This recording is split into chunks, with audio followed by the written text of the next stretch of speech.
BPL মঞ্চে আড়ম্বরের সাথে আগমন ঘটেছিল রাজশাহীর যোদ্ধাদের।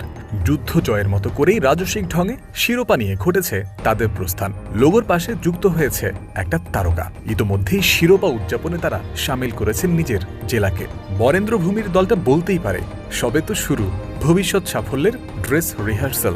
আগামী 6 মাসের মধ্যেই আবারও রাজশাহীর নামতে হতে পারে বিশ্ব আসরে, আবারও শিরোপা অন্বেষণে। গ্লোবাল সুপার লিগ জিএসএল এর তৃতীয় আসরে তাদের খেলার সম্ভাবনা তো উড়িয়ে দেওয়া যায় না। গায়ানা ভিত্তিক এই টি-20 টুর্নামেন্টের প্রথম 2 আসরে বাংলাদেশকে প্রতিনিধিত্ব করেছিল রংপুর রাইডার্স। এর মাঝে প্রথমবারই শিরোপা দেশে নিয়ে ফিরেছিলেন নুরুল হাসান সোহান, সৌম্য সরকাররা। সাধারণত বিশ্বের বিভিন্ন দেশে হওয়া ফ্র্যাঞ্চাইজি লিগের চ্যাম্পিয়ন দলগুলোই খেলে থাকে জিএসএল এ। সেই হিসেবে 2024 সালে বিপিএল চ্যাম্পিয়ন ফরচুন বরিশালের খেলার কথা ছিল সেখানে, তবে দলটি সেবার অপারগতা প্রকাশ করেছিল। অন্যদিকে রংপুর রাইডার্স আগ্রহী ও প্রস্তুত ছিল পুরোদমে। খেলতে গিয়েও তারা করেছিল বাজিমাত। এরপর 2025-এর জিএসএল রাইডার্সরা গিয়েছিল ডিফেন্ডিং চ্যাম্পিয়ন হিসেবে, তবে সবশেষ ওই আসর রংপুর শেষ করেছে রানার্স আপ হয়ে।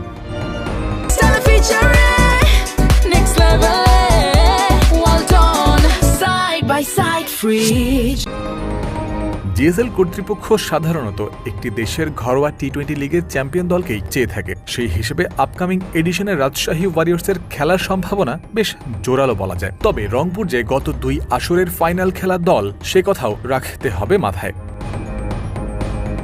এই সম্পর্কে নিশ্চিত হওয়ার জন্য টুর্নামেন্ট কর্তৃপক্ষের সাথেও যোগাযোগ করেছিল ক্রিক ফ্রেন্সি। সেখান থেকে জানানো হয়েছে বিষয়টি সম্পর্কে বিস্তারিত তথ্য আসবে কিছুদিনের মধ্যেই। সবকিছু ঠিক থাকলে 2026 সালের জুলাই মাসে মাঠে গড়ানোর কথা রয়েছে গ্লোবাল সুপার লিগের 3 নম্বর আসর। জিএসএল এ খেলার সম্ভাবনা সম্পর্কিত বিষয়ে রাজশাহী ওয়ারিয়র্সের হেড কোচ হান্নান সরকারের সঙ্গে কথা বলেছে ক্রিক ফ্রেন্সি। এমন টুর্নামেন্টে খেলতে তারাও পুরো দমে আগ্রহী। অবশ্যই আমরা গ্লোবাল সুপার লিগে খেলতে চাই। আমাদের মালিক পক্ষও চায় আমরা যেন বিশ্বমঞ্চে রাজশাহী ওয়ারিয়র্সকে প্রতিনিধিত্ব করি। আমরা আপাতত আলোচনা শুরু করেছি। টুর্নামেন্টের সঙ্গে যারা সম্পৃক্ত আছেন তাদের সাথে যোগাযোগ করব এবং অংশগ্রহণের প্রক্রিয়া সম্পর্কে বিস্তারিত ধারণা নেওয়ার চেষ্টা করব। তারপর যদি সুযোগ থাকে তাহলে অবশ্যই জিএসএল এর মতো টুর্নামেন্টে আপনারা রাজশাহীকে দেখতে পারবেন। যদি শেষ পর্যন্ত রাজশাহী গ্লোবাল সুপার লিগ খেলতে যায় তাহলে স্কোয়াড নিয়ে একটা জটিলতায় পড়তে হতেও পারে তাদের। জুলাই মাসেই জিম্বাবুয়ের বিপক্ষে 2 টেস্ট ও 3 ওয়ানডে ম্যাচের সিরিজ খেলার জন্য দেশটিতে ভ্রমণ করার কথা রয়েছে বাংলাদেশের। আর টাইগার ওডিআই দলের গুরুত্বপূর্ণ অংশ রাজশাহীর ক্যাপ্টেন নাজমুল হোসেন শান্ত।